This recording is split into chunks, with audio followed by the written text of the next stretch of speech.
Just keep it by the door, awesome fan. Thank you again, and don't worry, you'll receive your reward when I finish this up. This was a piece I studied in college. I even wrote a pretty good response paper on it. It's another Anglo-Saxon epic poem, except this one was taken from another source. Yes, welcome to the presentation section, where we do things. You know, as one does. I'm gonna be quiet now, let's move on.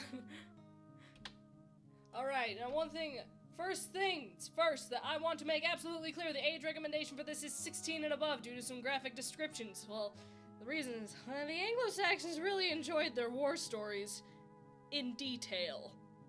It's mostly just violent graphic descriptions, like the kind you would see in Fallout and some other games, and maybe Mortal Kombat, but we're gonna move on now. Moving on to the first history lesson. So, the Epic of Judith has a very interesting history. Like I said before, this is a rewriting of the story of Judith from the Book of Judith in the Apocrypha. Back then, it was perfectly fine to take stories from another source and rewrite them to fit the culture of the time. Well, seriously, it happened all the time with fairy tales. To spare you all the boring details, I'll mention a few fun facts. This was another story told orally by the local storyteller, or the Shope. Yes, it is pronounced that way. What's interesting is we actually don't have the beginning. It just starts right in the middle. However, I think that actually works since many epics start in medias res, which means in the middle.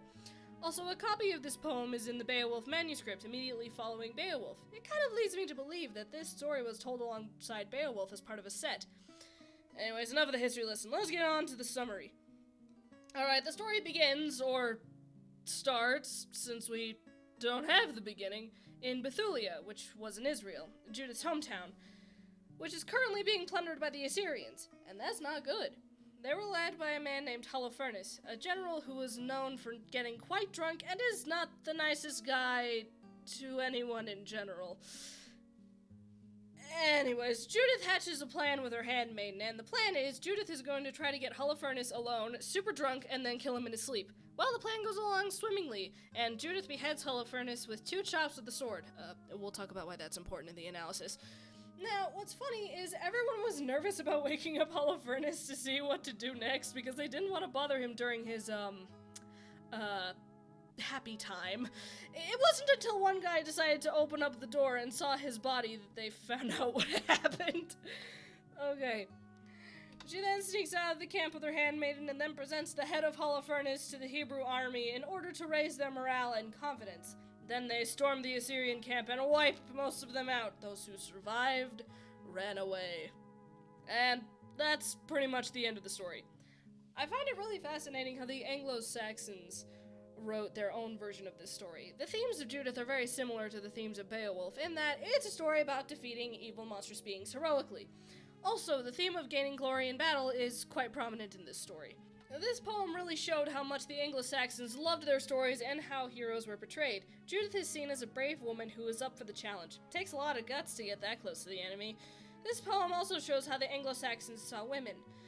They didn't think women were strong enough to slice a head clean off of someone's shoulders in one hit. I disagree with this concept considering all of the stuff that popular culture has fed me throughout my life.